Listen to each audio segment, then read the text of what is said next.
kuganirira hamwe muri aya masaha ni amagambo afite umutwe w'amagambo utubwira ngo kuki ukorera Yesu bikeya.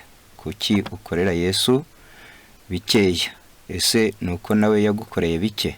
Ngicyo ikibazo tugiye kwibaza ndetse no kugishakira igisubizo. Kuki ukorera Yesu bikeya? Ngiye tugiye gufataniriza hamwe. Nitwa Niyoyita Deni. Reka dusenge. Mwami mwiza, ukiranuka, wera, udukunda, waducunguye ukatwitangira, turagushimye, uhabwe icyubahiro.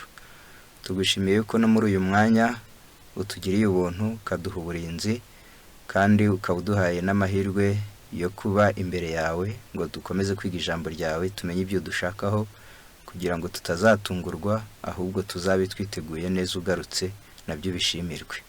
Udufashe rero kwita ku ijambo ryawe, kandi Umwuka Wera waryandikishije atubere umwigisha kugira ngo dushoboze kuryumva no kuryumvira mu izina rya Yesu. Amen. Kuki ukorera Yesu bikeya niyo magambo tugiye kuganirira hamwe. Turi butinde cyane ku gitekerezo kiri mu gitabo cya Luka igice cya 7 umurongo wa 36 kugeza ku murongo wa 50. Handitsemo igitekerezo cy'umugore w'umunyabyaha asiga Yesu amavuta ku birenge. Uyu mugore nta wundi ni Maria Magdalena. Umwe mu bafarisayo aramurarika ngo asangire nawe, yinjira mu nzu ye aricara ngo arye. Uyu ni umwe wari umufarisayo witwaga Simoni, wari warakijijwe ibibembe. Dukomeze inkuru twumve uko itubwira.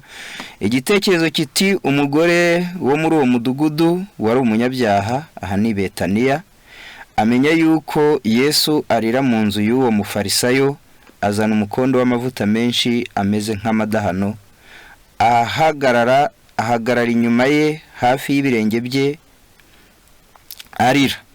Atangira kumutonyangiriza amarira ku birenge, abihanaguza umusatsi we, asoma ibirenge bye, abisiga ayo mavuta. Uwo mufarisayo wamuraritse abibonye aribwira ati, uyu muntu iyaba umuhanuzi yajyaga kumenya uyu mugore umukozeho uwo ari we, kandi uko ameze, ko ari umunyabyaha. Yesu aramusubiza ati, Simoni, mfite icyo nkubwira.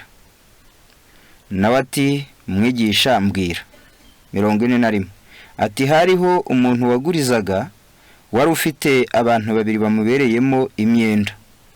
Umwe yarimo umwenda w'idenariyo 500, undi arimo 50. Ariko kuko bari babuze ubwishyu, azibaharira bombi. Mbese muri abo bombi uwarushije undi kumukunda ninde? Umurongo wa 43. Simoni aramusubiza ati, ngira ngo nuwo yahariye inyinshi. Nawe aramubwira ati, uvuze neza. Akebuka uwo mugore abwira Simoni ati, urareba uyu mugore? Ninjiye mu nzu yawe, ntiwampa amazi yo koza ibirenge. Ariko uyu we atonyangirije amarira ku birenge, abihanaguza umusatsi we. Ntiwansomye. Ariko aho ninjiriye, uyu ntiyahwemye gusoma ibirenge byanjye. Ntiwansize amavuta ku mutwe. Ariko uyu we ansize amavuta meza ku birenge.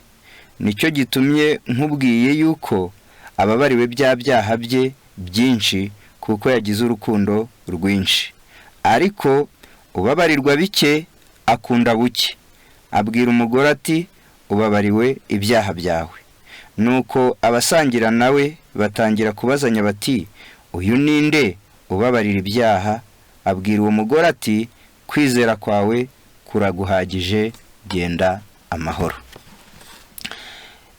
Iki gitekerezo ndumva abantu benshi basanzwe bakizi, ariko hari ibyo dushaka kugikuramo, ariko tunabanje gusoma no mu gitabo cya Matayo igice cyangwa se dusomye muri Mariko igice cya 14 umurongo wa 3 kugeza uwa 11, kuko hari andi magambo nayo dushaka kunga hamwe n'aya ngaya. Mariko igice ni icya 14, ndasoma ku murongo waho wa 3 kugeza uwa 11. Hari irindi jambo nifuza yuko ryadufasha. Haranditse ngo 14 umurongo wa 3 naho haranditse ngo Yesu asigirwa amavuta mu nzu ya Simoni umubembe. Ubwo Yesu yari Betaniya mu nzu ya Simoni umubembe yicaye arya, haza umukobwa ufite umukondo w'amavuta meza y'igiciro cyinshi cyane, ameze nk'amadahano y'agati kitwa na narada.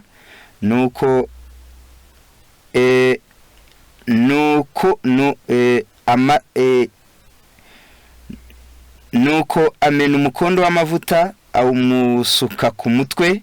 Bamwe muri bo baravuga bati, aya mavuta apfushirijwe iki ubusa, ko yajyaga kurugurwa idenariyo zisaga 300 zigahabwa abakene, maze baramwitotombera. Ariko Yesu arababwira ati, nimumureke, muramuterera iki agahinda, ko angiriye neza cyane? Abakene bo muba muri kumwe nabo iteka, kandi aho mwashakira mwabagirira neza, ariko ngeweho ntituzahorana iteka. Akoze uko ashoboye, abanje kunsiga amavuta ku mubiri, kuwutunganiriza guhambwa. Ndababwira ukuri yuko aho ubutumwa bwiza buzigishirizwa hose mu isi yose, icyo uyu mugore nkoreye kizavugirwa kugira ngo bamwibuke. Ngiki igitekerezo tugiye gutindaho kandi twigiraho, ariko dusubiza ikibazo kibaza kiti, mbese kuki ukorera Yesu bikeya? Ahari nawe waba warakorewe bike, ahari se waba warababariwe bikeya. Mu gitekerezo batubwiye yuko Yesu igihe yari yatumiwe kwa Simoni, Simoni yari asanzwe ari umufarisayo, ariko yari yararwaye indwara mbi y'ibibembe. Ibyo byanditse mu gitabo cy'Uwifuzwa ibihe byose, icyigisho cya 62. Abafite iki gitabo turi bujyane mu Cyongereza n'urupapuro rwa 558. Batubwira ko Simoni w'i Betaniya yabaye umwe mu bigishwa ba Yesu, yari umwe mu bafarisayo bakeya bakurikiye Yesu ku karubanda cyangwa se ku mugaragaro. Yahamyaga yuko Yesu ari umwigisha, kandi yibwiraga yuko ahari Yesu yaba ari we Mesiya. Ubwo kwizera kwe kwarimo gushidikanya, kuko bashyizemo ijambo ahari, ariko ntago yigeze amwemera nk'umucunguzi cyangwa se umukiza we, kandi ntago imico ye cyangwa se ingeso ze zari zarahindutse, ntago zari zarahindutse, ntabwo imfatiro zo guhinduka zari zarashinze imizi muri Simoni. Nubwo yemeye Yesu nk'umwigisha, nubwo yakurikiye Yesu, ntabwo yari yarahindutse by'ukuri, kandi ntago yamwizeraga nk'umucunguzi we bwite. Simoni yari umuntu wari warakijijwe ibibembe. Iki kintu cyo gukizwa indwara mbi y'ibibembe yasaga nk'idakira mu gihe cye, kandi yasaga n'indwara y'umuvumo, ndetse yatumaga umuntu ahezwa mube. Yesu amukijije iyi ndwara, ibyo byatumye abasha kwegera Yesu, maze igihe yumvaga akeneye kumugaragariza yuko yashimye igikorwa yamukoreye, maze mbere y'urugendo rwa Yesu rwa nyuma igihe Yesu yajyaga Betaniya ubwa nyuma, Simoni yamukoreye ibirori byo kumushimira, maze atumira Yesu ndetse n'abigishwa be. Muri iki gikorwa, igihe baryaga cyangwa se bariraga muri biriya birori, abayuda benshi nabo barararitswe, maze ibyo bituma noneho n'ab'i Yerusalemu barushaho kugirira Yesu urwango, igihe bacuraga umugambi wo kwica Yesu, Mariya nawe yarari gucura umugambi wo kumusiga amavuta. Nuko igitekerezo rero kitubwiye yuko igihe Yesu yinjiraga muri ruriya rugo akaba yicaye, Mariya nawe yabashije kuba umwe mu bageze muri biriya birori. Lazaro yari ahari, Marita nawe yari ahari nk'umutetsi mu gikoni, maze batangira kwishima. Mariya rero we hari ikintu cyari kimuhangayikishije mu mutima hakurikijwe ibyo Yesu yamukoreye. Yesu yari yaramukoreye ibintu bitatu bikomeye. Icya mbere, yari yaramukijije abari bamuzanye kumwica. Muri Yohana igice cya 9, igihe yafatwaga asambana baramuzanye, ndetse ngo iki gihe ngo birashoboka ko Mariya yasambanaga na Simoni. Uyu Simoni uyu nguyu wari umufarisayo. Ibyanditswe bitwereka yuko abafarisayo bagenzi be bari barabwiye Simoni kubafasha gutega Yesu kugira ngo azabashe gusambanya Mariya, bamufate. Simoni wasezeranirwa ko bazamurekura maze bakajyana Mariya kugira ngo bagerageze Yesu barebe yuko bamugusha mu mutego. Ngira ngo Simoni muri kumva yuko nawe ntiyari mwiza mu by'ukuri. Noneho Simoni igihe yatekeshaga ibyo kurya ngo asangire na Yesu, yararitse na bene wabo benshi baraje, kandi Mariya nawe yari umuturanyi wa bugufi ndetse wo mu muryango. Lazaro wari warazuwe. Ubwo icya kabiri Yesu yari yarakoreye Mariya nuko yari yarazuye musaza we igihe yari amaze iminsi ine mu gituro, kandi uyu musaza wabo, aba bana abakobwa babiri Marita na Mariya bari bafite musaza wabo, urumva yari uw'agaciro kuri bo. Gupfa rero byaragahinda kuri bo, kumuzura kwa Yesu byari byishimo, cyari gikorwa gikomeye kuri bo. Ikindi nuko Yesu yari yarababariye na Mariya ibyaha. Byaha Simoni we yarazi ko Mariya akiri nabyo. Burya Mariya yari yarihuriye na Yesu cyagihe bashaka kumutera amabuye, maze Yesu amubwira ijambo ryiza ati, nanjye singuciriyeho iteka, ariko genda ntukongere gukora icyaha. Yari yarababariwe rero ibyaha bye. Urumva ni ibikorwa bitatu bikomeye. Kuba Yesu yaramukijije abari bagiye kumwica bamuteye amabuye, kuba Yesu yaramukijije abadayimoni 7 batera ubusambanyi akamubabarira n'ibyaha yakoze, kuba Yesu yarazuye musaza we. Ibi bintu byakoze ku mutima wa Mariya, maze Mariya yifuza kuzagaragariza Yesu yuko yashimye, yuko yagiriwe neza. Maze Mariya yari yarumvishe n'irindi jambo rya Yesu rivuga yuko Yesu azicwa agashyingurwa, maze iryo jambo rimurya mu mutima. Yumva mbere yuko Yesu apfa akwiriye kugira icyamukorera kimugaragariza yuko yashimye, yanyuzwe. Nibwo yateguraga rero ari amavuta y'igiciro. Umwanya wari ubonetse rero bari mu birori kugira ngo abonaho ayamusigira, ariko ntiyakoze ibyo gusa, yayamusize ku birenge, ariraho amarira yabonye amavuta adahagije, amuhanaguza umusatsi we abonye bidahagije, mbese asoma ibirenge bye kugira ngo amugaragarize yuko yanyuzwe, yuko yashimye. Simoni rero nawe nyiri birori nuko mu mutima ati, burya uyu muntu nta nubwo ari umuhanuzi, nubwo najyaga mvuga ngo azaba ni Mesiya hari, burya noneho nta kigenda, nta nubwo ari n'umuhanuzi. Bari umuhanuzi abamenye yuko uyu mugore urimo kumwigiraho biriya ari indaya ruharwa. Nuko Yesu rero nawe aba yamaze kubisoma mu mutima, aramubwira ati, Simoni rero hari ijambo nkubwira imbere y'abatumirwa bose. Simoni ati, rimbwire mwigisha. Ariyumanganya. Nuko Yesu ati, rero hari umuntu wajyaga aguriza abantu ifeza cyangwa se amafaranga. Umwe amuguriza 500, undi amuguriza idenariyo 50. Muri abo babiri utekereza nuko bazibuze bose, nta ushobora kumwishyura, bazibuze abaharira bombi. Muri abo bombi utekereza yuko uwaba yaramukunze kenshi yabarinde? Akoresheje ubwenge busanzwe nawe nuko wagisubiza, aravuga ati, uwakunze cyane, uwashimye cyane, n'uwahariwe nyinshi. aramubwira ati rero ushubije ukuri, ni koko ubwo uri kwibaza iby'uyu mugore ibyo ari kunkorera ukabyibazaho, nuko ibyaha umuziho byinshi, birya byaha yarabibabariwe.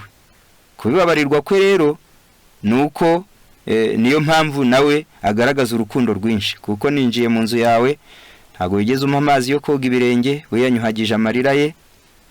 Ninjiye mu nzu yawe ntago wigeze umpa igitambaro cyo kwihanagura umukungugu ku birenge, we yampanaguje imisatsi ye. Aho ninjiriye mu nzu yawe ntiwigeze unsiga amavuta mu mutwe.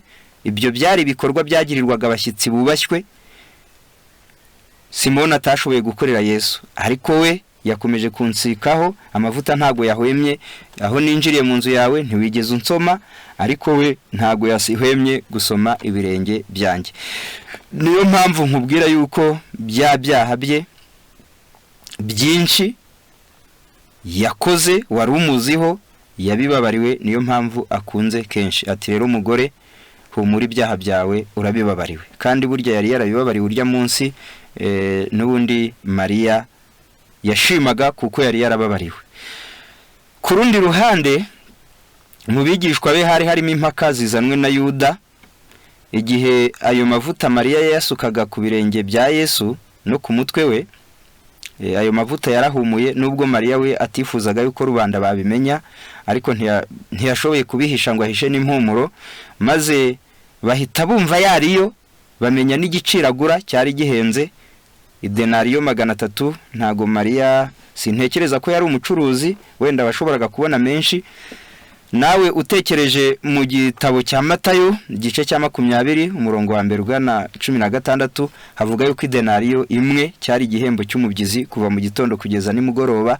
Ubwo rero Mariya we yaratanze imibyizi 300. Ngaho rero tekereza nawe iryo turo kugira ngo urebe igihembo ukorera, nimba uri umufundi, nimba uri umuhinzi, nimba uri umwarimu, nimba uri rwiyemeza mirimo, nimba uri enjenyeri, nimba uri umuyobozi runaka, mbese mu rwego ukoreramo. Ariko ngaho fata umushahara wawe w'iminsi 300 maze ubutange kuri Yesu. Ubwo ni amezi 10, ubutange hituro. Iryo turo niryo Mariya yashatse. Maze igihe rero yakoraga icyo gikorwa, Yuda aravuga ati buriya ndahombye, nari kuzagira yombonamo yari amavuta agurishwa idenariyo 300, ntago nari kuzabura mwayanjye. Nuko arangije atera abandi bigishwa kwivovota ati burya aya mavuta araseshejwe, aya mavuta yagomba kugurwamo impiya nyinshi zigafasha abakene. Bose batangira kubijyujyura. Yesu abonye batangiye kubivuga, Mariya nawe ijambo ry'Imana ritubwira yuko yari bugufi gutoroka ngo agende, kuko yumvaga bimuteye ubwoba yuko agiye gucyahwa na Yesu, ndetse agacyahwa na Marita yuko yapfushije ubusa. Maze ngo igihe yaratangiye kunyomboka ngo atoroke nk'ucitse, Yesu aravuga ati yewe hagarara, bigutera agahinda. Uyu mugore mumuterera icy'agahinda ko atunganirije umubiri wanjye guhambwa. Ngaho reka dusome uwifuzwa ibihe byose, ariko turibaza iki kibazo, kuki weho gukorera Yesu byakugoye? kubera iki umukorera bikeya? Nuko wababariwe bike, nuko wakijijwe bike, nuko agufasha buke, kuki weho gukorera Yesu umukorera bikeya? Nicyo kibazo turi kwibaza rero muri iki gitekerezo cya Mariya, Simoni ndetse n'abigishwa ba Yesu.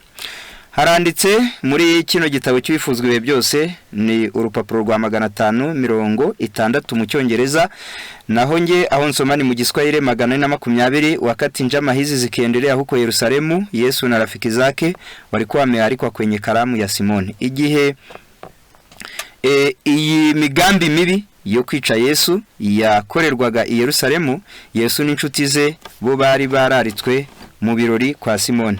Mezani Yesu alikaa pamoja na Simoni ambaye alikuwa amemponya ukoma, ugonjwa mbaya kwa upande mmoja. Ku ruhande rumwe Yesu yari yicaranye na Simoni uwo yari yarakijije ibibembe, na Lazaro aliyekuwa amemfufua kutoka katika wafu kwa upande mwingine. Urundi ruhande Lazaro nawe yararwicayemo uwo Yesu yari yarakijije, yari yarazuye mu bapfuye. Martha alihudumia mezani. Marita nawe yari umukozi ushinzwe ibyo ku meza, ubwo nawe yari mubakira abashyitsi. Lakini Mariamu alikuwa anasikiliza kwa makini kila neno litokako midomoni mwa Yesu. Ariko Maria we yari yicaye ku birenge bya Yesu, yumva yitonze, yumva mbese ijambo makini nukuba ukangutse ku buryo nta kiri buguceho. Yumvaga yitonze buri jambo rivuye mu kanwa ka Yesu. Maria yari yahisemo umwanya we, mu gihe Lazaro yari yahisemo kwicara hafi ya Yesu, ndetse uriya wari umubembe Simoni nawe iruhande rwa Yesu. Marita ari gukora ku meza, Maria we ngo yari yicariye ku birenge bya Yesu, ngo ariko amwitegereza mu maso, ngo yumva ijambo ryose riva mu kanwa ka Yesu. Maria rero ntago ku ijambo rya Yesu ntago ryajyaga ripfa ubusa kuri we. Igihe cyose n'igihe Yesu yabasuraga mu rugo, yabonaga Yesu ahageze gusa agahita aza akicara ku birenge bye, ahasigaye akamwitegereza ngo yumve buri jambo ryose. Ku buryo n'iki gikorwa cyangwa se aya magambo avuga iby'urupfu rwa Yesu, Maria we yahaye agaciro abigishwa ba Yesu batayahaye. Igihe Yesu yavuga ngo azapfa, abigishwa be bati biragatsindwa, Maria baravuga ati buriya ntago yibeshya, nta nubwo byahinduka ubwo abivuze azanapfa, none apfe ntacyo mweretse, ntacyo mukoreye kubyo yankoreye. Kwa wema wake Yesu alikuwa amemsamehe Mariamu dhambi zake. Kubw'ubuntu bwa Yesu, Yesu yari yarababariye Maria ibyaha bye. Alikuwa amemuita kaka yake mpendwa kutoka kaburini. Kandi Yesu yari yarazuye musaza we bakundaga cyane, maze amukura mu gituro. Kwa hiyo moyo wa Mariamu ulijazwa na shukurani. Kubw'ibyo umutima wa Maria wari ufite ishimwe ryinshi. Alikuwa amemusikia Yesu akisema kuhusu kifo chake kilichokuwa kinakaribia. Yari yarumvise Yesu avuga yuko urupfu rwe rwegereje, na katika upendo wake wa kina na huzuni alikuwa ametafuta kuonyesha heshima kwake. Kandi mu rukundo rwe rwimbitse ariko rufite n'agahinda, yari yarashatse kugaragariza Yesu yuko amwubashye.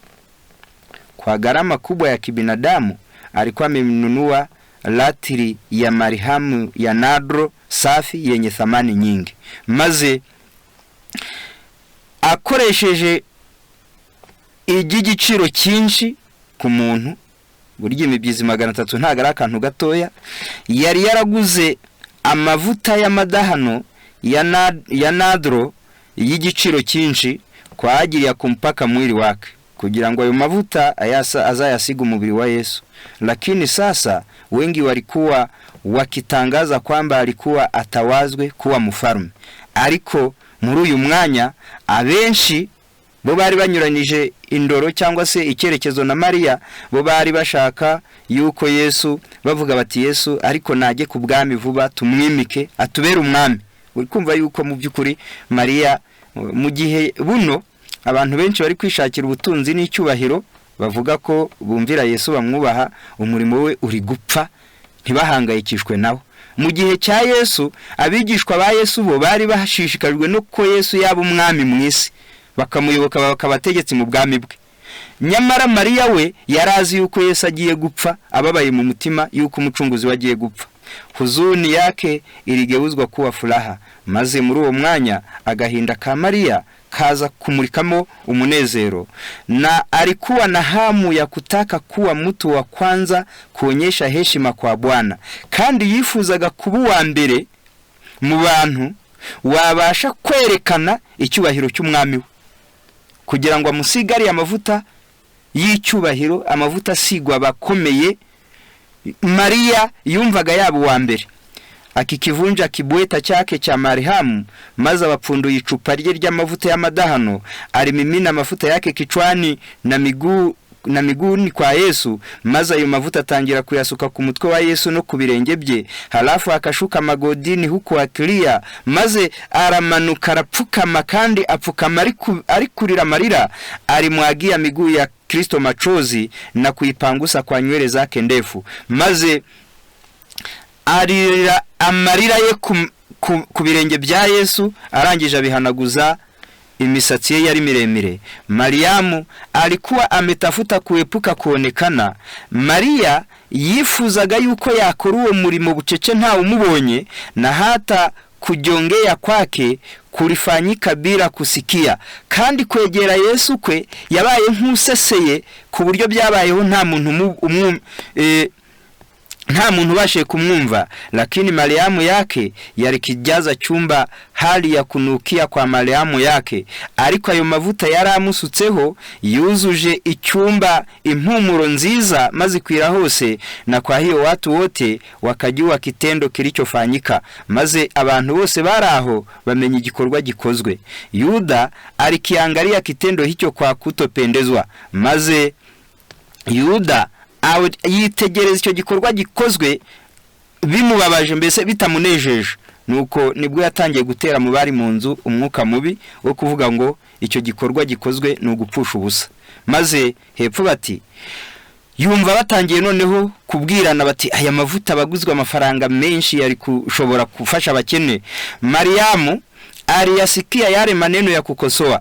Maria yumvisha ayo magambo yo kumucyaha, moyo wake uritetemeka ndani yake, umutima we wagize wahinze umushyitsi muri we. Aliogopa kwamba dada yake angemushutumu kwa matumizi mabaya ya vitu. Yatinyaga yuko mukuru we Marita ashobora nawe kuza maze akamucyaha mubwira ati burya upfusha ibintu busa, uzi gutagaguza.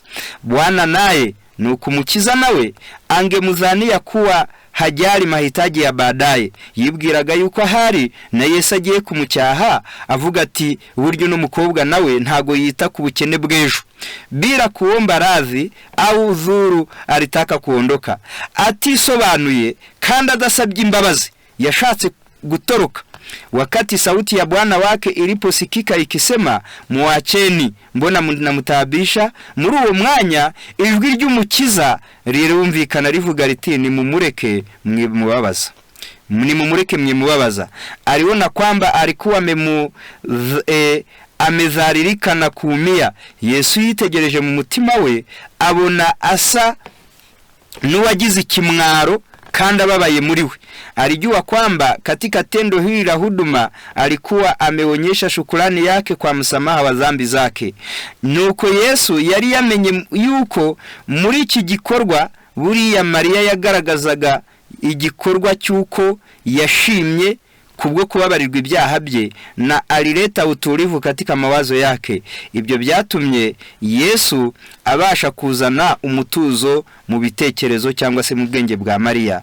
Akiinua sauti yake juu kuliko maneno ya minongono alisema, maze Yesu azamura ijwi rye arirenza amagambo yo kongorerana bari kubwirana, maze Yesu aravuga ati amenitendea kazi njema, ankoriye umurimo mwiza, maana siku zote munao maskini pamoja nanyi, kuko abakene muri kumwe nabo ibihe byose, na kila mupendacho munaweza kuwatendea mema. Mushobora kubakorera ibyiza abakene igihe cyari cyo cyose, lakini mimi hamuna nami siku zote, ariko nge ntituri kumwe ibihe byose. Ametenda alivyoweza, akoze uko ashoboye, ametangulia kuupaka mwili wangu Mariamu kwa ajili ya maziko. Nukuri ateguriye umubiri wanjye gushyingurwa kubwaya mavuta abashije kuusiga. Ngiryo icyo Maria yakoze.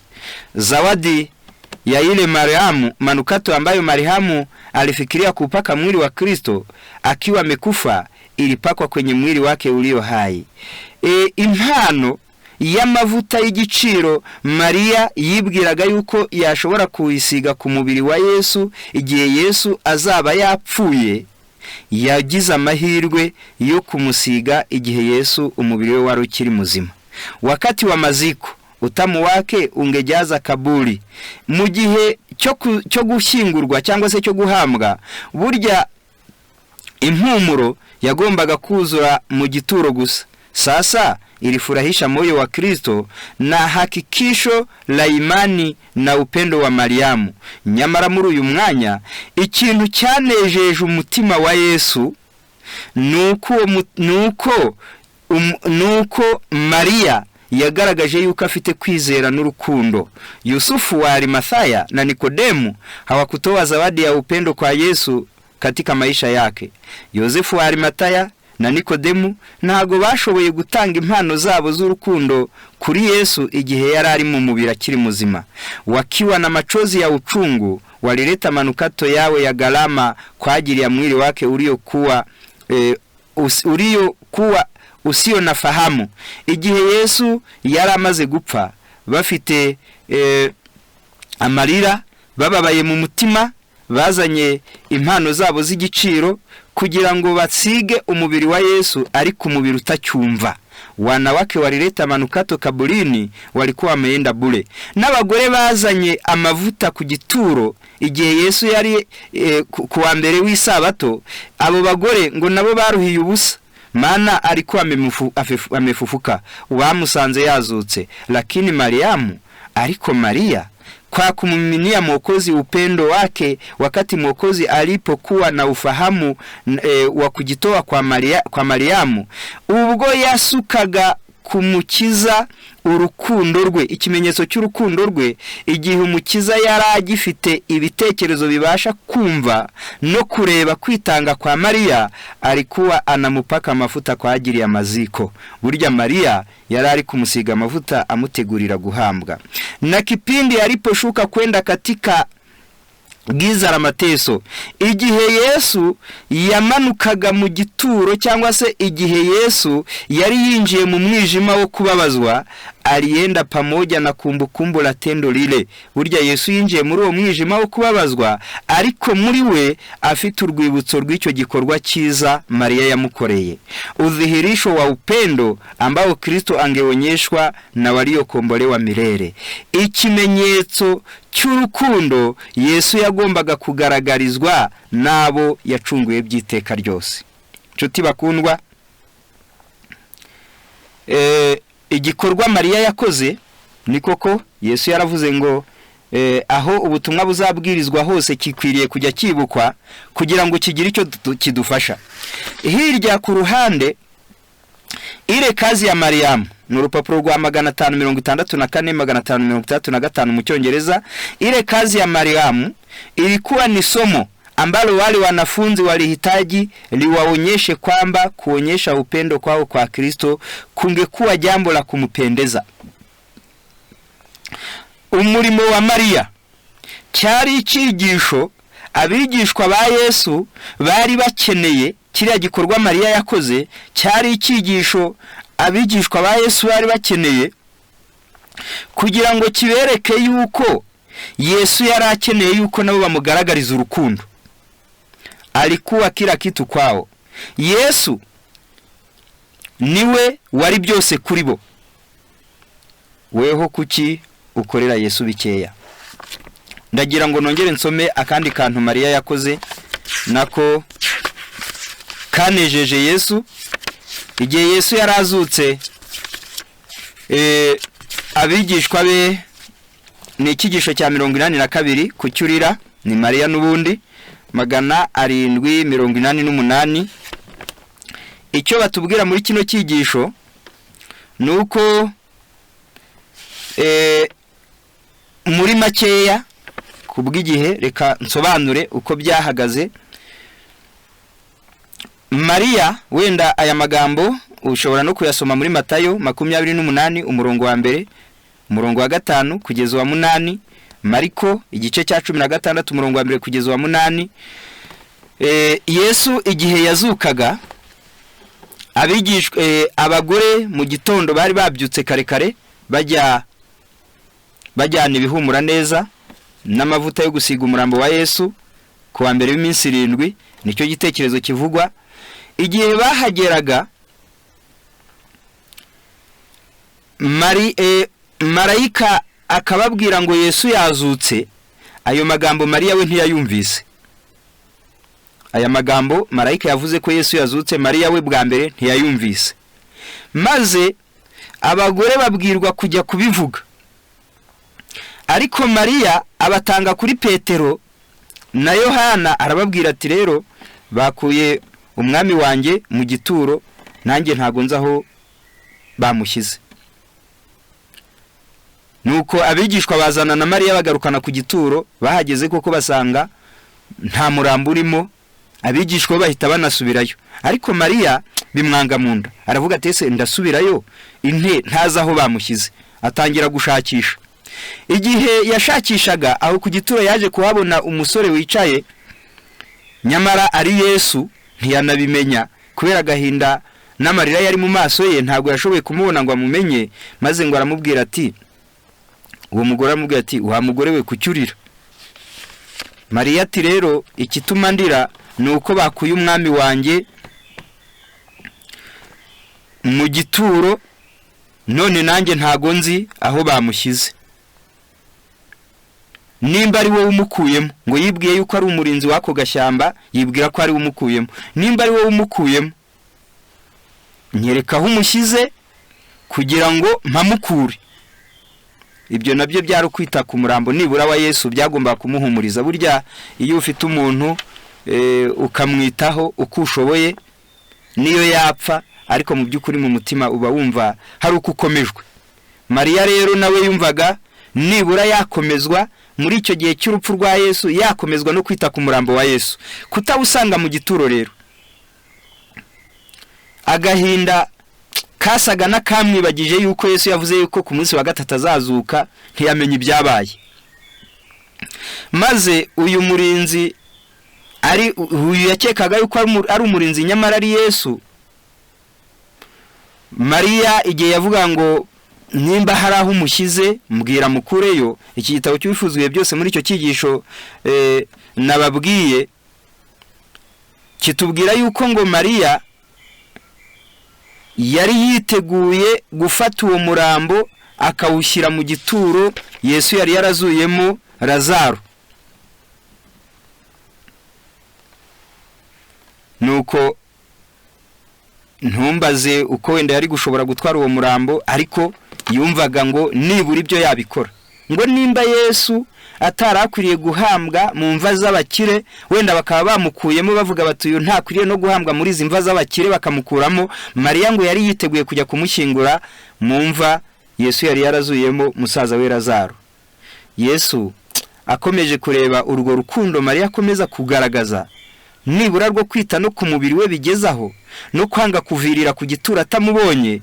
Maze Yesu ngo yumva akwiriye kumumara agahinda muri uwo mwanya, maze ngo Yesu amuhamagara mu ijwi yari asanzwe amuhamagaramo, mu ijwi Mariya yari asanzwe amenyereye. Maze aramubwira ati Mariya.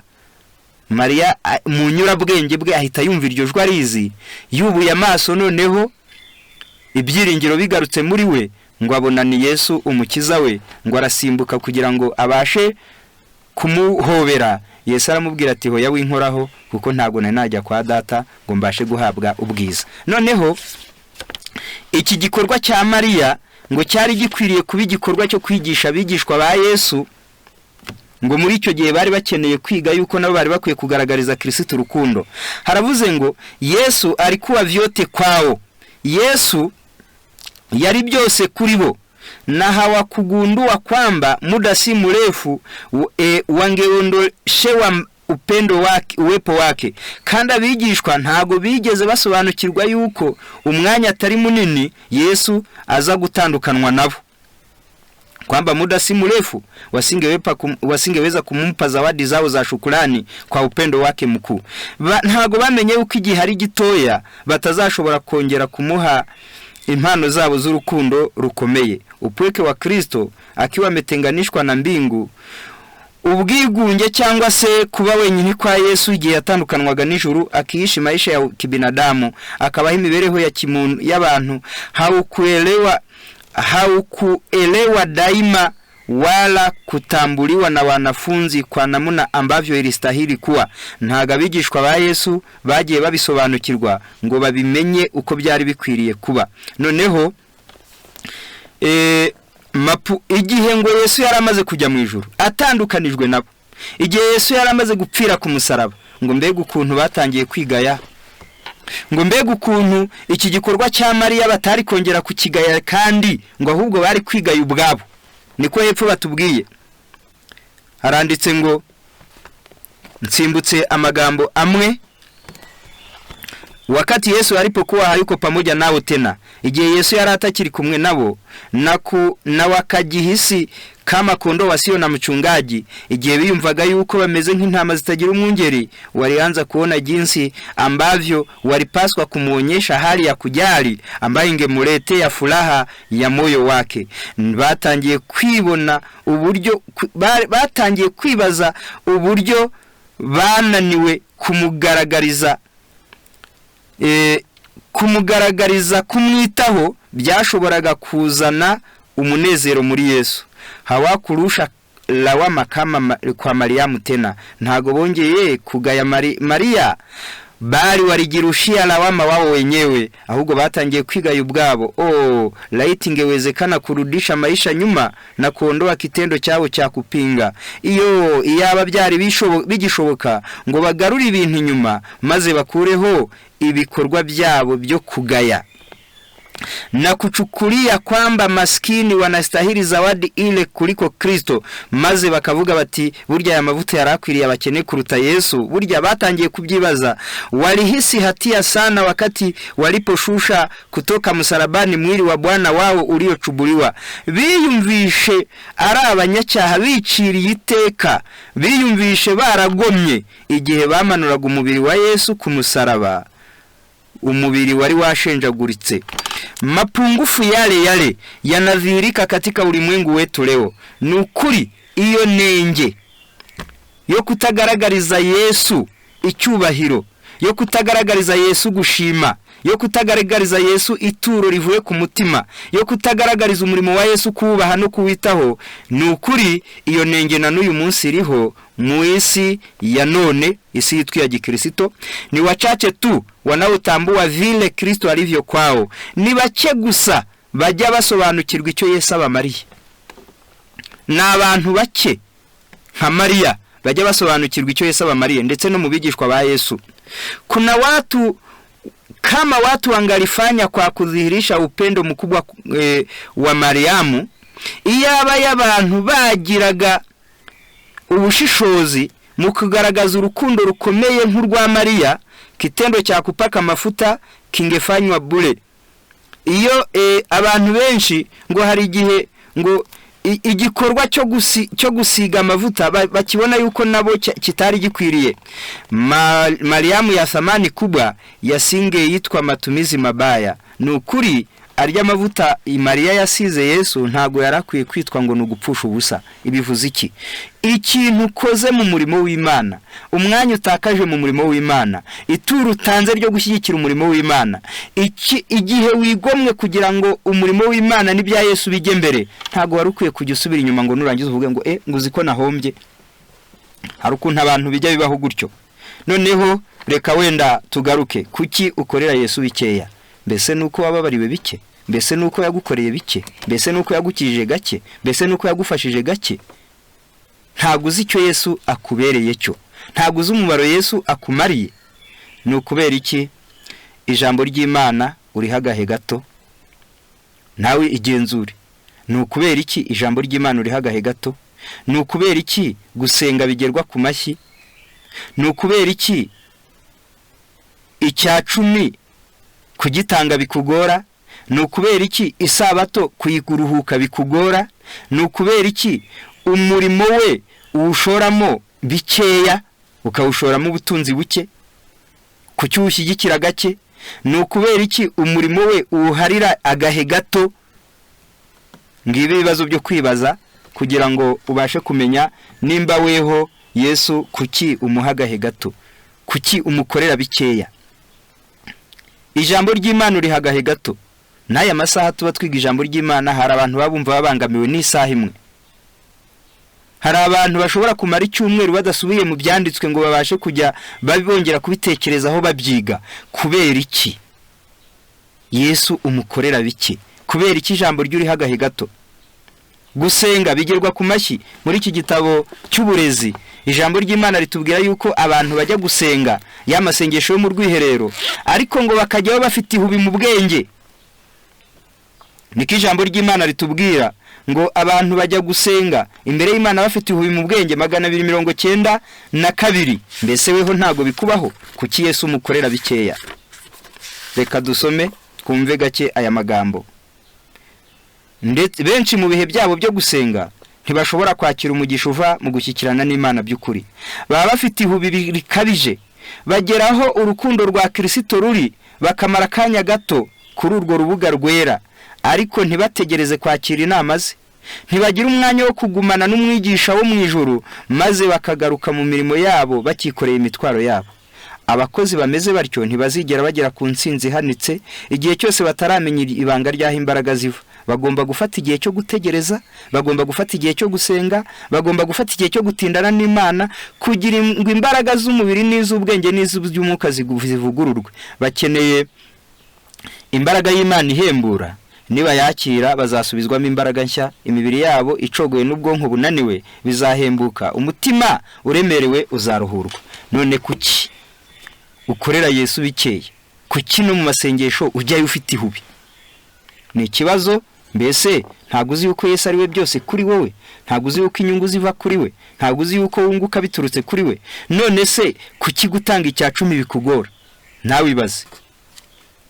Wenda uri umuhinzi, ngaho ufatanya n'Imana, ubutaka n'ubwayo kuko ntago wavutse ubuzanye, imbuto ni yayo siweho wayiremye, imvura ni yayo siwe uyigusha, izuba ryeza ni ryayo siweho, urinda nijoro waryamye ni Imana. Nuko wehe icyo ukora ni uguhinga, ni imbaraga ari iziguhaye, ni ubwenge bubikorera yibuguhaye. Icyo ukora ni ukubagara, icyo ukora ni ugusarura. Mu by'ukuri uwakoze byinshi ninde? Maze byakwera ubundi abafatanije iyo byeze baba bakwiye kugabana bakaringaniza. Imana iti rero jyana 9 ngewe umpa kimwe. Icyo koze Imana ikabigushyira mu biganza ngo abari we ugabanya. Kubera iki no gutanga icya 10 bikunanira? Nuko Imana igukorera bikeya. None se urumva utari umunyabugugu? Ninde mubyeyi washobora kuba afite amazi 10 agaha umwana w'amazi 9 agasigara muri imwe? Ubishoboye se byo ukamuha 9 ugasigara nimwe, uyu mwana agashaka kukuriganya na ya yindi imwe, abagira ngo ube hehe? None iyo icya 10 utagitanze ubugira ngo impfubyi z'Imana zirya iki? Ubugira ngo abapfakazi bayo bazaba bate? Ubugira ngo umurimo wayo w'ubwiriza butumwa uzaba hute? Kubera icyo ukorera Yesu biki? Ni ikibazo cyo kwibaza. Isabato abantu benshi batangiriraho bikaba nk'akamenyero, bikaba nk'indwara idakira. Kavuga uti ubutaha Mana uzambabarire umfashe rwose nanjye nzitegure neza bizagere mu masaha isabato narangije. Nubundi bikaba bya bindi. Kubera iki? Imana iminsi 7 ni yayo. Iyi bishaka yari kuguha umwuga akora ibyawe 7 ukayikorera. Iyi Imana ibishaka yari kuguha 3 inuka yikorera. None muri 7 yaguhaye 6, none nayo ntirakunyura, n'uwa 7 amasaha yayo urayashotora. Kubera iki ukorera Imana bikeye? Kubera iki utagaragaza ishimwe? Birakwiriye kugira ngo abantu bibaze, mbese Imana yagukoreye bike? Kubera iki umurimo wayo ushoramo bike? Nukubera iki? Nuko we atagukoreye byinshi? Kubera iki umurimo w'Imana wuhagahe gato?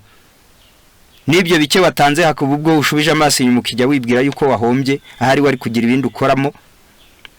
Nako gahe gato watanze ukajya wibwira yuko hari wahombye kuko wasanze wenda hari abo mwari muturanye bagize inzu bubatse, hari abo wasanze baguze amasambu, hari abo wasanze bongeye wenda mu nkabari bafite bongeyemo imwe. Nuko warangiza nabwo ugatangira kwicuza. Kubera iki ukorera Yesu bike? Nuko yagukoreye bike se? Ngaho reka tugerageze gusoma bikeya muri kino gitabo. Dusome aha hantu, ariko iki kibazo tugomba gukomeza kujya tukibaza. Kubera icyo ukorera Yesu bikeya? Nuko Yesu yagukoreye bike se? Hoya, bwaba ari ukureba hafi nk'abigishwa mu gihe cya Mariya. Turakwiriye rero kugira ngo tuyikorere byinshi. Ni igitabo cyitwa Conseil économe inama ku busonga ikigisho ni cya kabiri. La puissance de Dieu se manifeste dans les battements du cœur, imbaraga z'Imana zigaragaza mu gutera k'umutima, dans l'activité des poumons mu mikorere y'ibihaha ubwo no guhumeka, dans les flux vitaux qui circulent dans des milliers de vaisseaux différents qui parcourent le corps, mu miyoboro iyobora amaraso ahatandukanye mu mubiri. Nous sommes rues des variables de chaque moment de notre existence et de tous les avantages de la vie. Imana niyo dukesha ukubaho kwacu kwa buri gihe kandi imigisha yo mu buzima tuyikomora ku Mana. Les pouvoirs et les facultés qui placent l'homme au sommet de la création sont un don de Dieu. Ubushobozi butera umuntu kuba hejuru y'ibiremwa byose, iyo ni impano duhabwa n'Imana. None weho kuki? Imana yarakurinze mubyeyi ubyaye gatanu ikurokora kuri uwo munsi wo kubyara. Imana yarakurinze mu ntambara. Imana yarakurinze urahumeka, umwuka ni utanga. Imana yarakurinze umutima uracyatera. Imana yarakurinze amaraso aracyagenda mu mitsi. Imana yarakurinze uracyafite ubwenge nturi umusazi. Imana yarakurinze ntago uri nk'inka nturi nk'ihene. Kubera iki ukorera Yesu bikeya? Ni ikibazo cyo kwibazwa. Mbese nuko yagukoreye bikeya? Cyaba ari ikibazo. Hari n'igihe abantu bajya batanga mu gitabo cy'ibihamya umuzingo wa kabiri urupapuro rwa 44, maze abantu ngo bakajya bavuga ngo ngo amahamagara yo gutanga ngo dutanga mu murimo w'Imana ngo abaye menshi. Nawe yatati nkundira nkubaza ikibazo, mbese we hurambiwe kwakira imigisha uva mu kiganza cy'Imana kigira ubuntu? Uri kumva urambiwe ko inka zihora zibyara ukavuga uti uyu mwaka yiba zitayimaga? Mbese urambiwe guhora weza ukavuga uti uyu mwaka yiba imvura itagwaga neza? Mbese urambiwe abakiriye muri boutique? Mbese urambiwe akazi? Urambiwe guhembwa ku gihe? Mbese ko ufite abana 3 4 5 urumva hari uwabamo ikigorya akaba umusazi? Urambiwe ko Imana ibaha ubuzima bwiza? None kubera iki we ukorera Yesu bikeya kandi yaragukoreye byinshi? Ngaho reka twerekere ahagana ku musozo. Niyo tugize icyo dutanga burya nitwe twunguka, niyo tugize icyo dukora mu murimo w'Imana ni twebwe twunguka. Igitabo cyitwa guhamagarwa kwacu gukomeye, urupapuro rwa 201. Mbese koko twitangaho igitambo? Zaburi ya 40 umurongo wa 16 bati, abagushaka bose bakwishimire bakunezererwe, abakunda agakiza kawe bajye bavuga bati Uwiteka himbazwe. Benshi bavuga imibereho ya gikristo kwidukuramo ibinezeza no kwishimira iby'isi. Reka mvuge ko nta kibidukuyemo cyabasha kudukiza. Mbese hari ibibuza amahoro? Hari ubukene n'imibabaro umukristo ajya asakirana nabyo? Yego birahari, kandi muri ubu buzima ntibyabura. Ariko se umunyabyaha tuvuga yuko wanezerewe anezezwa n'ibinezeza byo mu isi, iyo mibabaro mu buzima ntabwo imugeraho? Mbese ntabwo tumubona kenshi afite ibimuburagiza n'ibimubuza amahoro? Rimwe na rimwe abakristo batekereza ko bari guca mu bihe bikomeye, ko bagomba gukomeza kugundira ukuri kudakunzwe na benshi, bahamya ko ari abigishwa ba Kristo. Benshi bavuga yuko inzira bari gucamo y'ubukristo ivunanye, kandi ko basabwa kwitambaho ibitambo kenshi. No mu gihe mu by'ukuri abantu bavuga ko bitangaho ibitambo byinshi, mu gihe mu by'ukuri nta gitambo na kimwe batanga. Niba mu by'ukuri baragiriwe ubuntu bakemerwa mu muryango w'Imana, ni igihe gitambo batanze. Ikintu gikomeye Imana yadukoreye ni ukuduha agakiza. Muri byinshi yadukoreye harimo kuturinda, kuturema, tukabaho, tugahumeka, tukagira ubwenge, ukagira amaboko, ukagira amaguru, ukagira amaso, ukagira amatwi. Ni byiza byinshi. Ikaguha abana, ikaguha umugore, ikaguha uturi, ikaguha uhahira, ikaguha akazi ukora. Ni byinshi Imana yadukoreye, ariko igikomeye kirenzeho ni ugutanga Yesu kugira ngo aducungure. None nimba mu by'ukuri waragiriwe ubuntu ukemerwa mu muryango w'Imana, ukemerwa mu butumwa bwiza, ukemerwa mu itorero ryayo, ni ikihe gitambo watanze ngo ibyo bigerweho? Birashoboka ko Kristo bayobotse yaba yaratumye bacana isano n'abavandimwe babo bakunda isi, ariko nawe itegereza icyo baguraniwe. Nta kimana ikwaka ngo inanirwe kukuguranira icy'agaciro kukirusha. Itegereza icyo baguraniwe. Bashyizwe hejuru, nukuri barazamuwe cyane kugira ngo bazasangire agakiza. Baraganwe n'Imana kandi baraganwe na Kristo umurage utabasha kugajuka. Mbese icyo twita igitambo ni ugutandukana n'ikinyoma tugakunda ukuri. Gutandukana n'ikinyoma ugakunda ukuri nibyo uvuga ngo watanze igitambo kihese. Kuva mu mwijima ukaza mu mucyo nibyo wita igitambo. Kureka ibyaha ukaza mu gukiranuka nibyo wita igitambo. kureka izina ryibagirana n'umurage w'isi ugahabwa icyubahiro cy'iteka n'ubutunzi butagajuka kandi budashobora kononekara. Iyo ngororano wahawe, icyo waguraniwe, nicyo wita ngo watanze igitambo. Ndetse no muri ubu buzima umukristo afite uwo yakwishingikirizaho uzamufasha kwihanganira ibigeragezo bye byose. No muri ubu buzima, wanyura mu bukene, wanyura mu burwayi, wanyura mu ngorane, wagira igihe cyo gupfa, umukristo iyo ari muri Yesu neza uba ufite uwo kwishingikirizaho ugufasha muri izo ngorane. Umwuka wera ugukomeza, abamarayika bakurinda, Yesu uguhumuriza, Imana ikwakira ngo umwana wanjye humura. None muri ubu buzima umukristo afite uwo yakwishingikirizaho mu bigeragezo bye byose ngo abashe kubyihanganira. Nyamara umunyabyaha we agomba guhangana n'ibigeragezo bye wenyine. Yagiye mu bapfumu byanze, aho afata hose imigozi yagiye icika, aho yafataga akanagana umugozi ugacika, akajya mu bapfumu bikanga, agakoresha amafaranga bikanga, agakoresha amashuri yize bikanga, agasanga hose aho yiringiraga byanze. Umunyabyaha agomba guhangana n'ibigeragezo bye wenyine, amanuka mu gituro ababajwe n'intimba n'amajune. Uwo ni umunyabyaha utagira ibyiringiro, utagira Yesu, abundikiwe n'umwijima, akamanuka mu gituro aboshywe na Satani kuko ari umuhigo we bwite. Niba hari umuntu wari ukwiriye guhora ashima, yakabaye umwigishwa wa Kristo. Nimba hari umuntu wishimira umunezero nyakuri yemwe no muri ubu buzima, ni umukristo w'indahemuka. Iyaba twahaga agaciro cyangwa se tugasobanukirwa igiciro cyatanzwe kugira ngo ducungurwe, ibintu byose dushobora kwita igitambo twabona yuko nta gaciro bifite. Noneho abazabibona batyo, abagushaka bose bakwishimire, bakunezerererwe. Dukwiriye guhoraho twishimira Yesu, dukwiriye guhora tumunezerererwa, kandi igihe wagize icyo umukorera, abakunda agakiza kawe bajye bavuga bati Uwiteka himbazwe. Igihe washoboye kugira icyo umukorera, igihe washoboye kugira kutanga kugira ngo umurimo ujye mbere, igihe washoboye kugira gahutanga kugira ngo nawe ubashe kumugaragariza yuko washimye ibyo yagukoreye, ujye ugakora uvuga uti Uwiteka himbazwe kuko anyemereye akampa n'aka kanya. Ngaho rero reka Imana idufashe, reka Yesu atube bugufi, twe kumukorera bikeya kandi yaradukoreye byinshi. Twe kumva yuko hari igitambo gikomeye dutanze, niwe witanze, naho twebwe tumuha kubyo yaduhaye, tumusubiza ibyo yaduhaye, tumwitura kubyo yatugiriye. Reka rero twe gukora bikeya, reka twigire kuri Mariya, natwe twite ku murimo we igihe kikiri bugufi. Ubwo abandi bitaye ku murambo utacyumva, hari igihe natwe tuzashaka kwitangira ibye, hari igihe tuzashaka gutanga ibyacu, hari igihe tuzashaka kwamamaza ubutumwa, nyamara bitagishoboka, amayira yarakinzwe.